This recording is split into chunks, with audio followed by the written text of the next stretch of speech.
Accordingly, it is very clear that the party has fulfilled its obligation to convene its convention.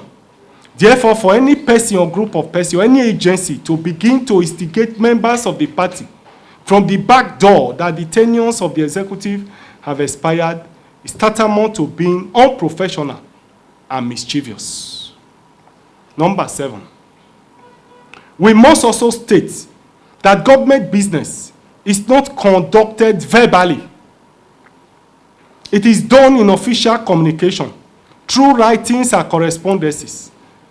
As we speak, as at the moment, there is no communication whatsoever from INEC to the party as it regards any objection to the conduct of that convention.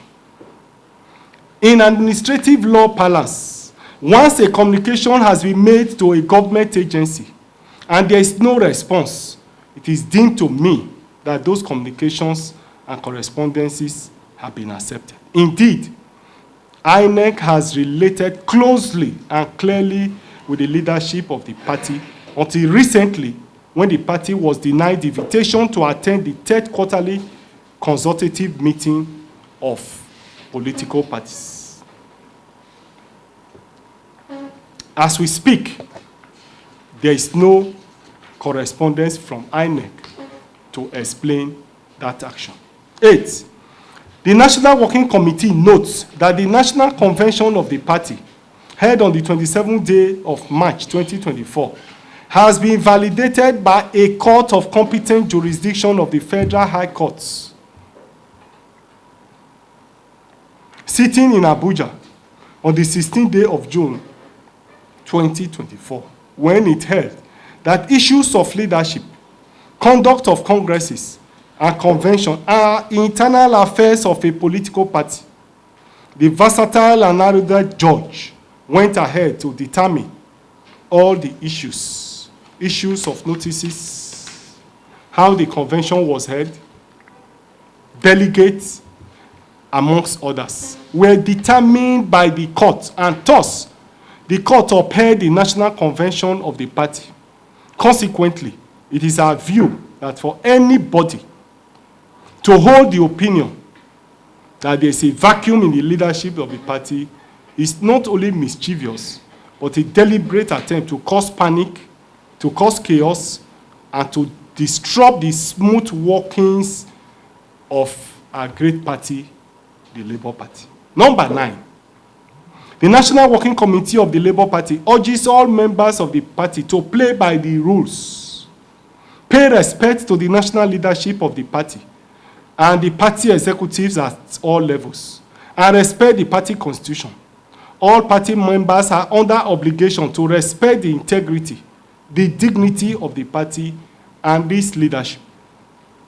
Consequently, the national leadership states clearly that it will not hesitate henceforth, the party will not hesitate henceforth to discipline any member of the party, however highly placed, who is not ready to obey the constitution of the party and indeed obey the lawful directive of the leadership of the party. In this regard, the National Working Committee went ahead to set up a standing disciplinary committee as follows.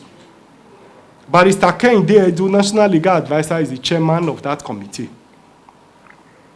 Chief Clement Ojukwu, Deputy Chairman of the party, is a member. Dr. Ayo Olorufemi, Deputy Chairman of the party, is a member. Dudu Manuga, National Women Leader, is a member.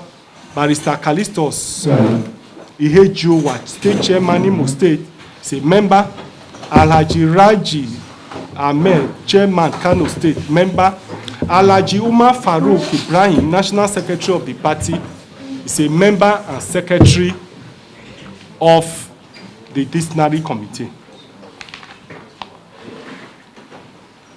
Number 10, the National Working Committee also notes that assuming, without conceding, that the tenure of the current National Working Committee has even expired, we must state clearly that it is not the responsibility of Dr. Alex Oti as Governor of Abure State to convene a NEC meeting for the purposes of setting up a caretaker committee. It is still the responsibility of the national chairman and the national secretary of the party to convene such a meeting. Secondly, it is the responsibility of INEC to officially communicate in writing as to why it has objection to the conduct of convention, and indeed draw the attention of the leadership of the party to the fact that their tenure has expired. Examples of such official communications are numerous, such as was the case in ADC and that of Accord Party. The tenure of the leadership of these parties expired, and INEC wrote several letters to those parties to draw their attention, particularly the attention of the national chairman of these parties to the fact that their tenures has expired. As at today, there is no single correspondence from INEC drawing our attention to the fact that the National Working Committee's tenure has expired, nor that indeed the convention of the party that was held at Inewe was not accepted by the commission. That is why the intrigues and the maneuvering that are ongoing are laughable. 11. Apart from the fact that the Federal High Court in Abuja has already validated the National Convention held in March, there are other persons who have equally challenged the convention of the party, and these cases are as follows. The lists are here and you can see them. It is therefore trite in our laws that once cases are pending in courts, parties are to maintain status quo ante in order not to destroy the rest. In this case, INEC is expected to maintain the status quo ante in order not to destroy the rest of the party.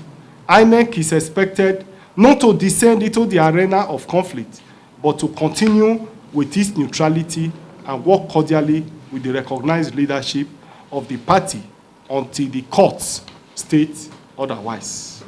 12. The National Working Committee must also state, in addition, that Labour Party is different from other political parties in the sense that it is not a party that is controlled by one man, nor one woman, nor one leader. Neither is it a party that can be put in the pockets of one person. It is a party for the generality of the people. It is for these reasons it was possible to record the successes it made in the 2023 general election. The outlook of the party made it possible for people like Dr. Alex Oti to use the platform of the party and win the general election in 2023 after trying and failing in APC, PDP, and even Abure. Therefore, the ideology, principles, ideas, and outlook of the party must be maintained at all costs. It is a party for the peasants, the downtrodden, the poor, the oppressed, and those who indeed want genuine change and good governance for the people of Nigeria. I must state and conclude here with the quote from Chinua Achebe, Things Fall Apart, where he said, "Let the eagle perch and let the kite perch also." In Labour Party, we are not troublemakers as people are trying to paint, as people try to perceive. We accommodated everybody in the party and provided our platform for people to use. We provided that accommodation, we accommodated them, we assisted them, and today we have a lot of elected officers. The party is big enough to accommodate all interests. The party is large enough to accommodate diverse opinion. And that's why at this level, we have been very professional in our approach to issues. We have been very dispassionate in the manner and the way we deal with issues. So we are not fighting anybody. Since after the general election, I need to make this clarification, the party executive and the party leadership have been under attack. What we have done since after the general election is for us to defend ourselves. We have never started any attack on any person or any group of persons. If you look at the struggle we have faced since after the general election, none has ever been initiated by the leadership of the party. Rather, it is people attacking and fighting the leadership of the party. So what we have done for the past few months is for us to defend ourselves. And this is precisely what we are doing. I must state that the party is open to all Nigerians to express themselves. The platform is available. It's an alternative to others, and we are prepared to defend the integrity of the party. We intend to defend the interest of all our members.